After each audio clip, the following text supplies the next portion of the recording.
Bonjour à tous, j'ai le plaisir de vous accueillir sur ce premier webinaire de présentation de la nouvelle version 2020 du logiciel César. Ce webinaire sera dédié aux applications géotechniques du logiciel. D'autres webinaires suivront sur d'autres thématiques qui peuvent être traitées par le logiciel. Je suis David Romo, ingénieur technico-commercial chez ITEC et je serai accompagné par ma collègue Patricia Roure pour la session questions-réponses qui aura lieu après la présentation. Alors, le logiciel César est un outil de calcul par la méthode d'éléments finis qui n'est pas récent, qui est développé depuis maintenant une trentaine d'années par l'ex-LCPC, d'où le terme César LCPC. Aujourd'hui, donc, le LCPC est devenu Université Gustave Eiffel. Il n'en reste pas moins un organisme avec des équipes de recherche dédiées aux thématiques de la géotechnique, des matériaux ou encore des ouvrages d'art. Et dans ces équipes de recherche participent au développement du solver César.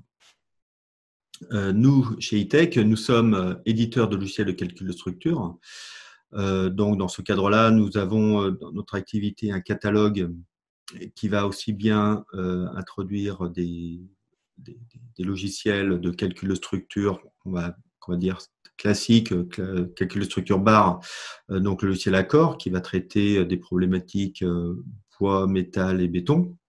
Et nous avons aussi d'autres logiciels plus orientés génie civil, comme le logiciel Alizé, que vous connaissez peut-être pour le dimensionnement des structures de chaussée, et également Geo5, qui lui est dédié aux thématiques géotechniques. Dans la collaboration avec Liftar, ITEC est développeur de l'interface homme-machine, donc tout ce qui va interférer avec vous, utilisateurs, dans l'utilisation et la mise en œuvre du logiciel César. Comme dit précédemment, donc le webinaire va se concentrer sur les applications géotechniques. Nous n'allons pas traiter des autres cas, des autres thématiques qui peuvent être traitées par le logiciel, comme les thématiques plus orientées structure, donc notamment béton, traitement du béton au jeune âge, ou d'autres thématiques qui peuvent aborder des aspects dynamiques ou d'autres couplages plus poussés. Dans le cadre des applications géotechniques, donc les éléments finis donc traités par César peuvent être apportent aujourd'hui une réponse aux problématiques de nos clients, aussi bien pour les problématiques d'excavation, donc vous avez des fouilles avec des éléments de soutènement. On peut aussi traiter des massifs renforcés avec également des soutènements possibles par des murs. Et puis également une thématique classiquement traitée par les éléments finis sont tous les projets de tunnels pour lesquels les éléments finis peuvent traiter efficacement tout le phasage de travaux.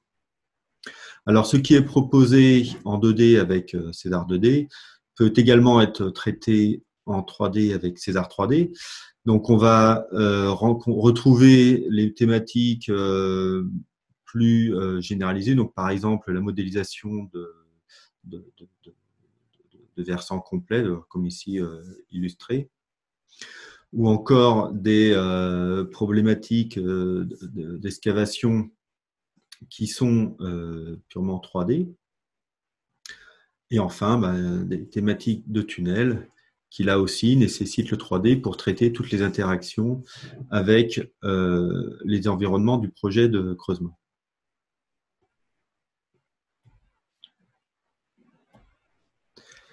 Pour illustrer la version 2020 de César, j'ai fait le choix de vous présenter un modèle relativement courant de thématiques géotechniques. Donc, on retrouve ici une fouille une excavation en plusieurs phases qui va être retenue par une paroi tirantée. Donc cette thématique peut être traitée de façon très fluide et intuitive par César en version 2020, par le fait que vous avez des lois de comportement proposées pertinentes. Donc vous retrouverez on reviendra en plus en détail, mais vous retrouverez par exemple le Hardening Soil Model. Vous retrouvez également des éléments d'ancrage qui peuvent être précontraints. Et puis, l'interaction sol-paroi va être également traitée par des éléments joints. Je détaillerai également le traitement de l'eau, mais déjà, on peut lister que l'outil de modélisation de nappe et mouvement de nappe est intégré. Et puis, une des forces du logiciel César est qu'il peut traiter un phasage de travaux très complet, très détaillé. Et donc, en cela, vous avez un outil de gestion de toutes les phases de calcul qui est pertinent. Donc, pour présenter la version 2020, je vous refais également un aperçu de toutes les fonctionnalités qui peuvent être utilisées en géométrie. Donc, l'outil, aussi en 2D comme en 3D, va intégrer un certain nombre d'outils classiques de DAO, qu'il s'agisse de gérer le dessin sur des grilles, des choses classiques, des intersections.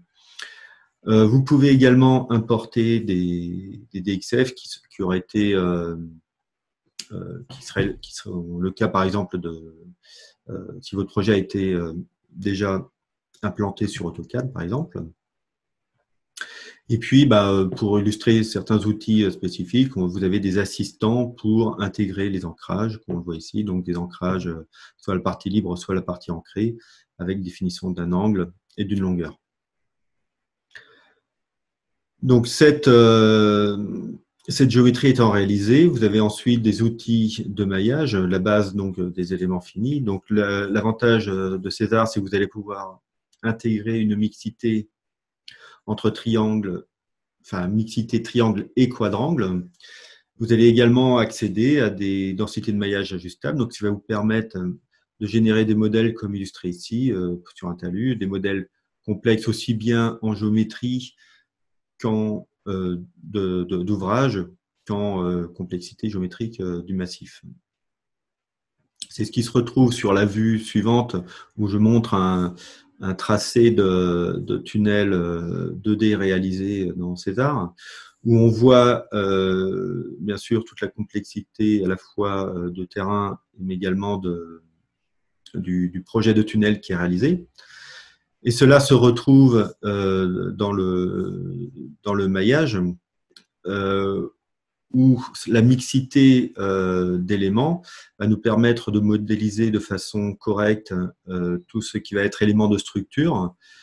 Alors, correct dans le sens où on va avoir une meilleure intégration ensuite des résultats pour obtenir les efforts. Et donc, tous les éléments que l'on voit ici en quadrangle sont les éléments de pré-soutènement ou de soutènement définitif, par exemple. Pour le 3D, on va retrouver toute une batterie d'outils pertinents pour gérer tout ce qui est intersection de volume. Donc, on illustre ici sur un modèle de talus réalisé par nos clients NGE. Donc, c'est un talus SNCF existant sur lequel on vient adjoindre un nouveau remblai, avec illustré donc par le maillage le détail qui peut être réalisé sur les rails, par exemple, pour voir bien sûr l'influence des travaux sur les rails existants. Et puis un détail également sur ce modèle, on voit ici tout le renforcement qui a été intégré, donc les inclusions pour renforcer l'intersection en fait entre le massif existant et le nouveau remblai. Pour les tunnels, on retrouve également la pertinence des outils pour générer des modèles complexes. Comme on le voit ici, c'est un modèle réalisé sur les projets d'extension de ligne 15 par notre client Vinci. Vous voyez que on a pu modéliser déjà en surface l'existant pour ensuite modéliser en profondeur les nouvelles galeries projetées, mais également les éléments déjà préexistants dans le massif. L'intérêt étant bien sûr pour le client d'analyser l'influence des travaux sur l'existant. Alors, une des fonctions également pertinentes développées dans la version 2020 pour assister l'utilisateur est la notion de fichier script. Alors, les fichiers script vont avoir plusieurs usages. Déjà, E-Tech a développé un fichier script pertinent pour tout ce qui va être tunnel, donc pouvoir modéliser des sections de tunnels, qu'il s'agisse de tunnels circulaires avec radier ou pied droit. Vous allez avoir donc une galerie de sections proposées avec différents schémas d'excavation, donc qui vont être proposés aussi bien en 2D qu'en 3D. Donc ça, ces fichiers script en fait permettent de générer déjà la géométrie, mais sachez que pour des utilisateurs qui souhaiteraient aller plus loin, vous avez des scénarios, vous avez une programmation de scénarios XML qui est documentée, qui va vous permettre également de scripter certaines fonctionnalités du logiciel en Python. Donc vous allez pouvoir aller plus loin que la géométrie, jusqu'à la génération du modèle, voire encore l'exploitation des résultats. En ce qui concerne la modélisation, donc vous connaissez probablement la problématique BIM qui se développe aujourd'hui, alors qui est essentiellement venue du bâtiment, mais qui va maintenant vers les infrastructures et le sol. On commence à parler de BIM tunnel ou BIM sol. Donc on travaille avec un outil qui est dans notre catalogue, qui est l'outil Geo5 Stratigraphie. Geo5 Stratigraphie permet à l'ingénieur géotechnicien, au géologue, d'implanter en fait tous les résultats de sa campagne d'essai in situ pour modéliser la stratigraphie sur le projet existant, sur la zone du projet. Donc on voit ici par exemple le modèle 3D réalisé. On va pouvoir donc exporter dans un premier temps du DXF, donc faire des coupes, exporter un DXF pour le 2D, donc pouvoir ainsi récupérer une information pertinente directement dans le 2D. Et puis pour le 3D, on va pouvoir exporter également le toit des couches pour pouvoir remodéliser un volume qui va également nous permettre une exploitation pertinente des résultats. Donc tout cela est de la géométrie. On a bien sûr toute une batterie de chargements possibles pour modéliser un phasage de travaux réaliste en termes de remblai, déblai, en termes d'excavation. On va pouvoir appliquer différentes pressions, donc des chargements mécaniques ou des forces nodales, mais également des pressions hydrostatiques. Et puis, une des spécialités, ou bien une des forces du logiciel, c'est aussi de pouvoir avoir un chargement thermique. Alors, tout cela peut être fait de façon à ce que l'utilisateur pilote ses chargements. Donc, on va pouvoir, par divers incréments de charge, modéliser tous les incréments de chargement en charge et décharge. On va pouvoir également exploiter un chargement en effet différé simplifié, donc pour pouvoir modéliser l'effet à long terme sur les sols ou encore les bétons. Les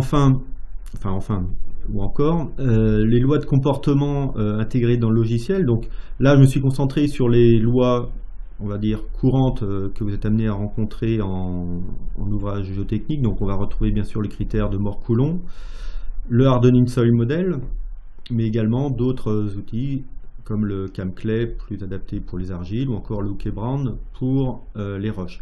Alors à savoir que ce n'est qu'un aperçu des lois existantes, hein. L'utilisateur va pouvoir exploiter ces lois.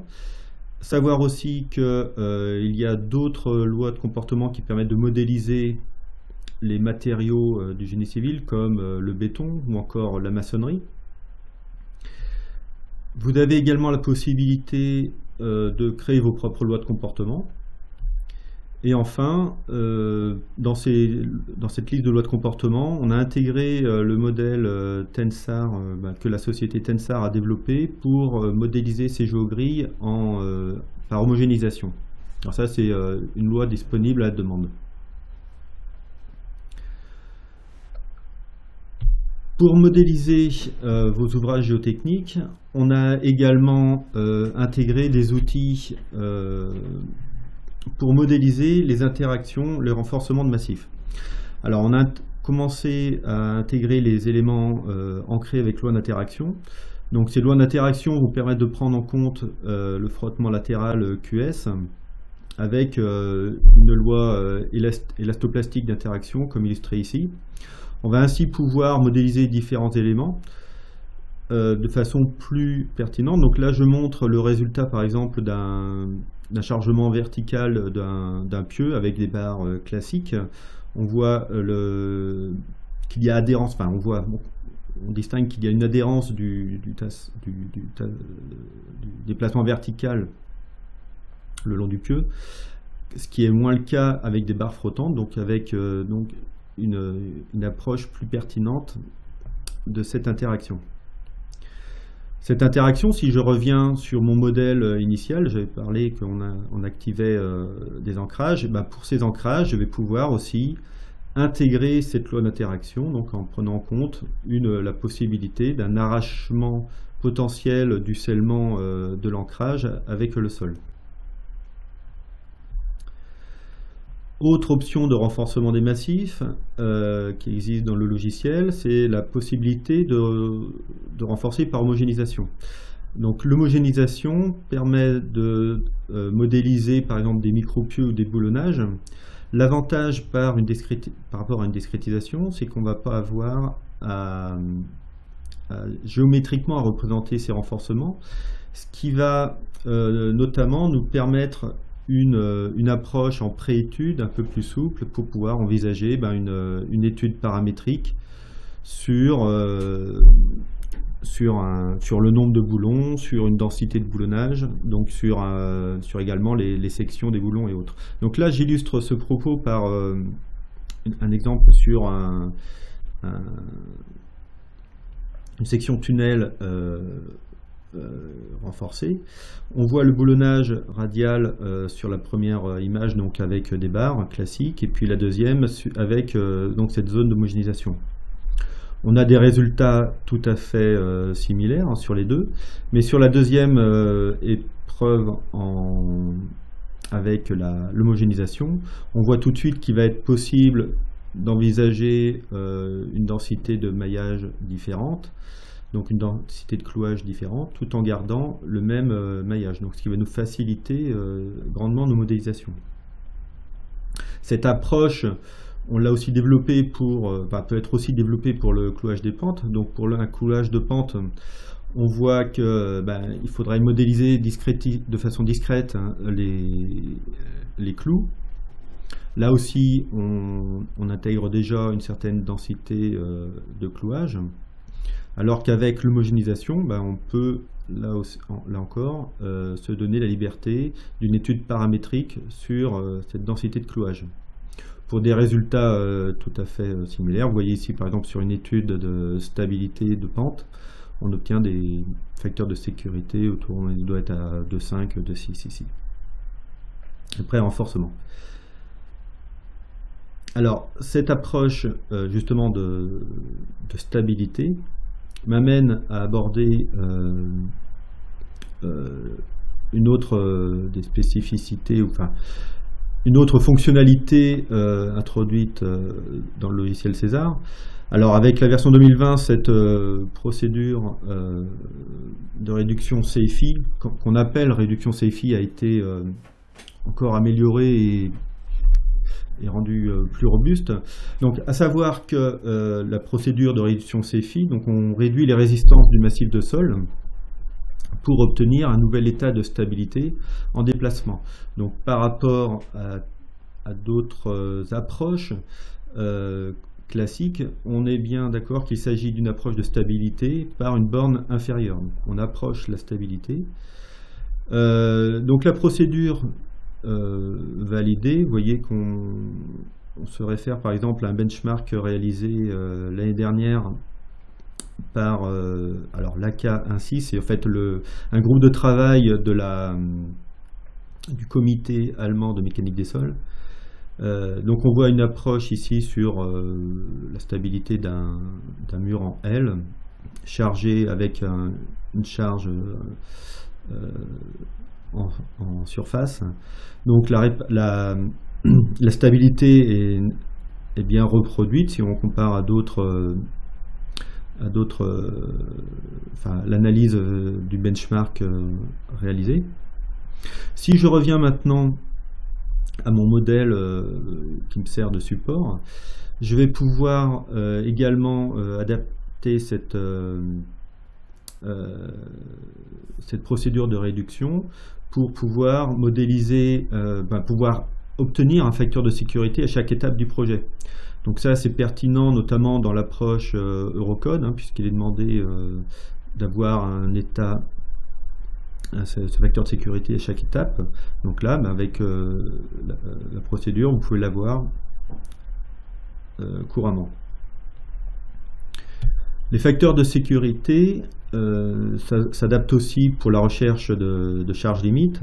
Donc là, on travaille plus sur la résistance du massif de sol, mais on va travailler sur un déchargement appliqué pour pouvoir rechercher, par exemple, une capacité portante d'un massif, comme on le voit ici par le chargement d'une fondation superficielle à proximité d'un talus. Ça peut également être exploité de façon opportune pour rechercher la pression limite de soutènement au front de taille d'un tunnel.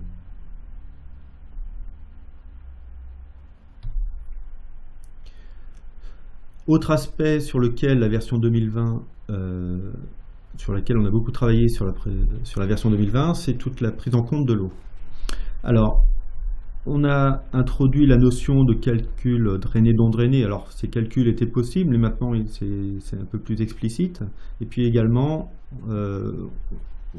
a été rendu plus pertinent l'aspect consolidation. Alors d'abord, en regardant ce qui concerne les calculs drainés, ici je modélise la mise en place d'un remblai sur une couche, sur un massif avec une couche non drainée. On voit ici au court terme un tassement maximal de 40 mm, et puis ici à long terme, donc en calcul drainé, un déplacement total de 70 mm. Alors cet aspect non drainé peut aussi être étudié, comme je le disais, en consolidation. C'est-à-dire en consolidation, on a maintenant un couplage thermomécanique, un couplage poromécanique qui va nous permettre de voir l'évolution des pressions interstitielles au cours du temps. Et donc, on rajoute également la possibilité de voir l'évolution des tassements au cours du temps. Donc, on passe ici, donc à court terme, doté à 12 jours d'un tassement équivalent à 44 mm, à long terme, à plus de 200 jours, un tassement final de 70 mm. Donc on voit qu'on reproduit les notions de non drainé, drainé dans un calcul standard. Appliqué, alors à savoir aussi que les lois de comportement que j'ai pu lister précédemment sont disponibles en consolidation. Donc on a également le Hardy-Nilsson modèle, toutes les Morcoulon, Chemclay et autres lois plus ou moins pertinentes pour prendre en compte la consolidation. Si je reviens à mon modèle, toujours à mon modèle initial, donc sur cette paroi-là, il s'agit, pour prendre en compte un comportement non drainé, on va tout simplement rajouter le module de compressibilité et la porosité aux données initiales de mon massif de sol. Au-delà de ces calculs drainés, non drainés, César introduit également un certain nombre de fonctionnalités pour prendre en compte tous les calculs d'écoulement, donc pouvoir faire des calculs d'écoulement en régime permanent ou transitoire, en état saturé ou non. Alors cet état-là peut être appliqué sur des tunnels, donc pour voir l'écoulement dans la galerie, si la galerie est rendue imperméable ou perméable. Donc ça, c'est une première application. J'illustre également en 3D ces fonctionnalités de calcul sur ici l'illustration du calcul d'un champ de charge hydraulique dans une digue où l'on voit un drain en fait, qui a été intégré pour réduire cet écoulement. Appliqué à notre modèle fil conducteur, donc on avait défini initialement la variation de nappe par position géométriquement des différentes altitudes de la nappe initiale et la nappe finale en fait, avec les possibilités de calcul en écoulement. On va pouvoir mener une approche plus pertinente en termes de conditions hydrogéologiques. Donc on va pouvoir entrer les perméabilités et autres barrières dans notre massif. Donc on voit ici le nouvel état en fait de charge hydraulique calculé dans cette fouille. Et bien cet état-là peut être importé, peut servir en fait de nouvel état dans la définition de ma charge. Donc on a ainsi une interaction tout à fait fluide de la charge, du nouvel état de charge hydraulique dans le calcul mécanique.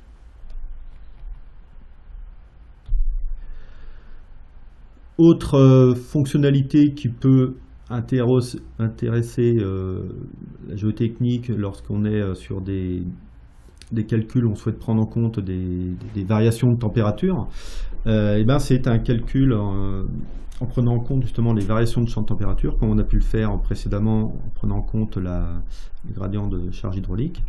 Donc illustré ici sur par exemple un calcul d'un tunnel 2D au feu. Donc on illustre ici le champ de température obtenu à proximité de la galerie dans laquelle on a modélisé une élévation de température. Ce champ de température va nous servir donc de chargement thermique pour être intégré donc dans le calcul mécanique, donc dans le phasage pertinent du calcul, et ainsi on va récupérer un nouvel état de contrainte dans la galerie du tunnel qui sera réaliste par rapport à cette élévation de température. Alors en termes de résultats, donc le logiciel intègre de nombreuses fonctionnalités, alors toujours en 2D ou 3D. Là j'illustre encore une fois sur mon modèle fil conducteur. On va bien sûr pouvoir à chaque étape visualiser les résultats en termes de déformation, en termes de déplacement et en termes de contraintes. Donc vous allez avoir bien sûr un état visuel de l'état de votre modèle. On va également pouvoir récupérer de façon pertinente l'état des éléments de structure intégrés. Donc là, j'ai récupéré par exemple l'effort normal dans ma paroi, mais également dans mon tirant. Donc on va bien sûr pouvoir avoir l'effort tranchant, mais aussi le moment fléchissant. On peut également tracer des courbes. Donc là, j'illustre, on a ici tracé l'évolution du tassement en surface derrière la paroi. Donc on peut ainsi avoir l'évolution en fonction des divers incréments de charge.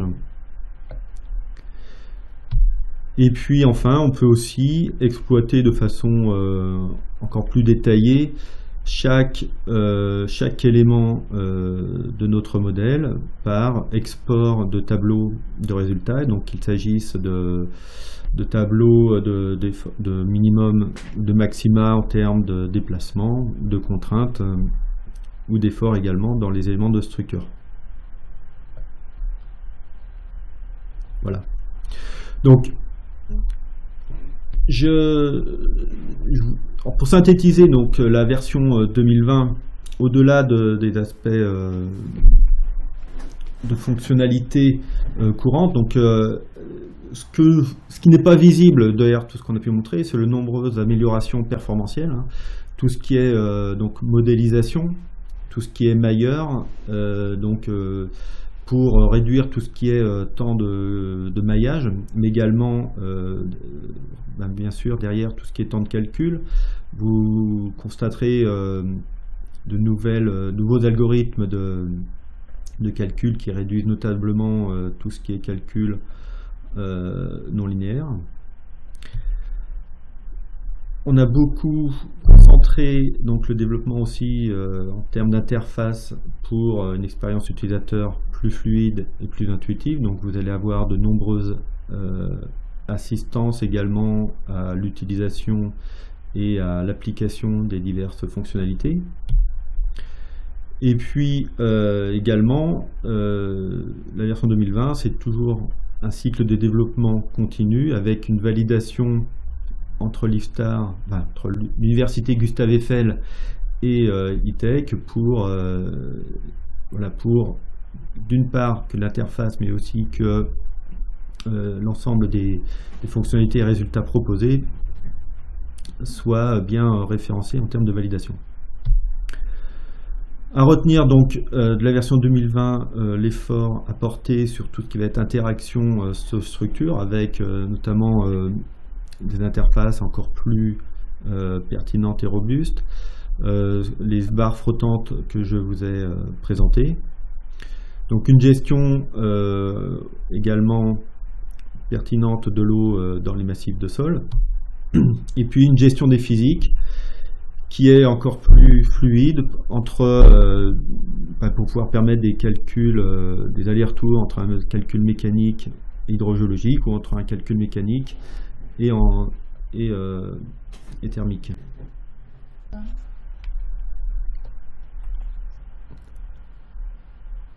Alors, bon, s'il n'y a pas de questions plus spontanées, bon, sachez que encore une fois qu'on est disponible par la suite, hein. Cette présentation avait pour objectif donc de vous introduire la version 2020 du logiciel. Bien sûr, ça ne va pas répondre à toutes les problématiques spécifiques que vous pouvez être amené à rencontrer en géotechnique, mais voilà, on est maintenant disponible pour répondre de façon plus personnalisée, hein. Donc restons en contact par la suite. Alors vous avez différents moyens pour rester en contact et puis suivre nos actualités. Donc il y a tout ce qui va être les outils classiques comme notre site internet, notre page LinkedIn ou encore notre chaîne YouTube. Vous allez pouvoir ainsi vous informer également sur la mise en route de formations en ligne. Donc le contexte est tel que on ne va pas pouvoir se revoir en physique prochainement. Donc on a mis en œuvre des formations en ligne qu'on vous propose et sur lesquelles vous pouvez vous positionner. Et donc pour la version d'évaluation également, vous pouvez en faire la demande sur le site internet, savoir qu'elle sera donc comme la version officielle sortira un cours en juin, ben, vous aurez la version d'évaluation également disponible à cette date.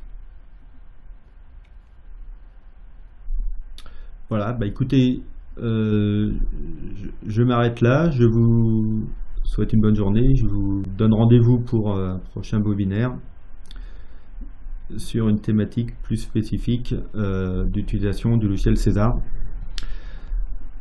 À très bientôt.